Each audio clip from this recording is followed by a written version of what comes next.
the other day, or it's been a couple of weeks ago now, at the World Affairs Council, outlining his foreign policy agenda. And a big part of it was this cap and trade system that he's come up with for carbon emissions.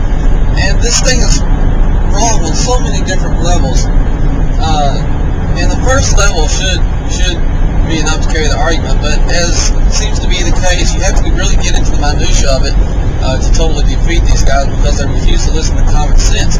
But the first thing is, he wants to set a certain amount of carbon emissions that each particular business would be able to emit, and then if a person is able to stay under their set limit of carbon emissions, then they would own the rights to emit carbons, and they would sell or trade these rights to other companies that may be over their limit, and those companies then would retain those rights and be able to go over their limit up to the amount that they bought from the other company. This is so wrong on so many levels. The first thing being that the second you give government the authority to regulate private businesses in this manner, you let them into every crook and cranny of every private business in the United States.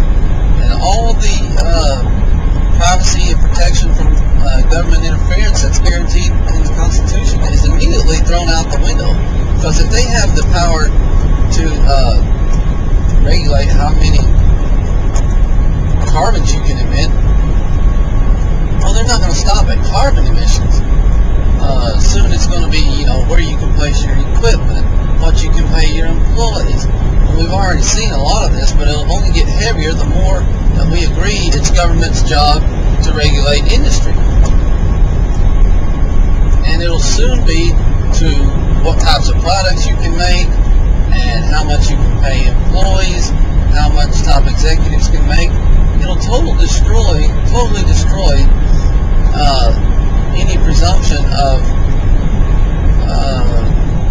private business, and it'll totally destroy the mechanisms and the institutions that our economy is built on, and that is free market, free enterprise, and things like that. So that should be enough, but of course it's not. So we have to get into the particulars of the policy. Now, once this goes into place, what type of effect do you think this will have? And on whom will the effect be the most pronounced? We've already, seen the major presidential candidates whining and complaining about the loss of manufacturing jobs. Nobody notes that the other sectors of the economy are still growing, like information technology and biotechnology and things like this. Everybody ignores the growing fields and talks about the loss of manufacturing jobs. But who do you think emits more carbons? The big manufacturing plant up in Detroit building cars, or some information technology firm? Who do you think emits more carbons? Well, it's the manufacturing operations, of course. And so what we're going to do is we're going to clamp down on these guys. These guys are going to be over the limit. We're going to give somebody else something that they can stay under, and the manufacturers are going to have to buy from the other types of industries. We've got $4,000 of healthcare built into every car that Detroit is selling, and we want to add the cost of buying these emissions from other companies. And the companies that hold the rights to the emissions are going to have a captive audience. They're going to have a monopoly. There's going to be a very limited amount available to be bought, and there's going to be more buyers than sellers. It's going to push the cost of the emissions through the roof. This is going to be an added cost of doing business for manufacturers, many of whom are on the edge, of making that decision whether they can stay in the United States as it is, with the cost structure like it is right now. And we want to add this in there and set them over the edge. And we'll have more jobs going overseas, and we'll have more government intervention proposals on how they can solve that problem too. You see, they're fighting against their own means. Government programs always do that. They're contrary to the exact goals that they pretend to be addressing. So we get more government, or more jobs if I have a goal of making 300 tires every day and I make 350 tires every day, it doesn't take long for the bosses upstairs to say, oh, this machine's capable of 350 tires every day. Why don't we just make the goal 350? Well, if somebody is allowed 15,000 emissions and they're putting out 10,000 and selling 5 consistently, how long do you think it is going to be before their cap is set at 10? Not too long, I suppose. So that leaves less carbon rights out there available on the market to be bought. That pushes the cost of attaining them higher, and it puts the burden even furthermore on the people that can least afford to bear. It's going to be an absolutely disastrous policy that's going to drive jobs overseas, put cumbersome burdens on those that can least afford them right now, and create a strain on our already weakened economy. And people will applaud this and pretend like it's a good idea. Never mind that science has not,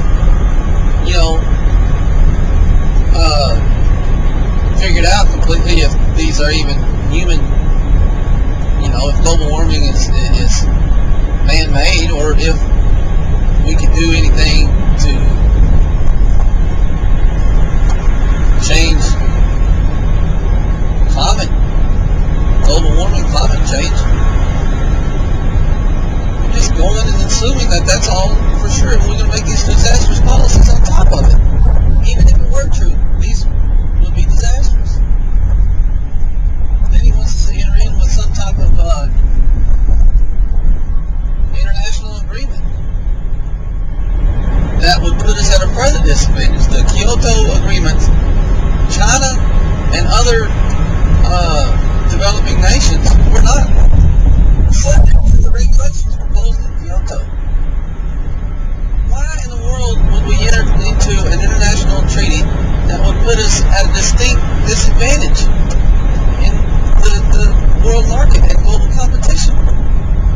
Why would an American president propose something that would do that?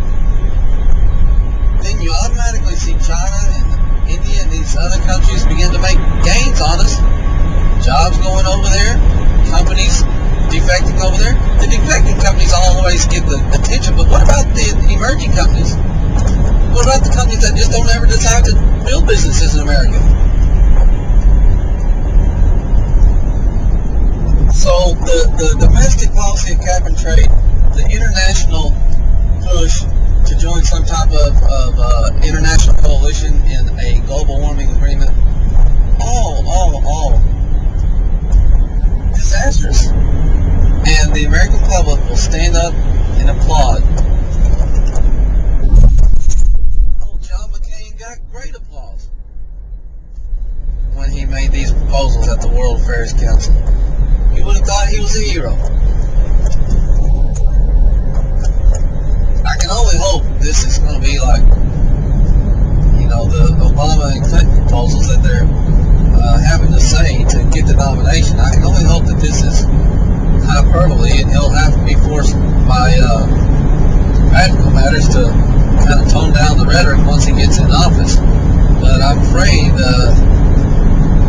these types of proposals have too much support, and they'll actually go through.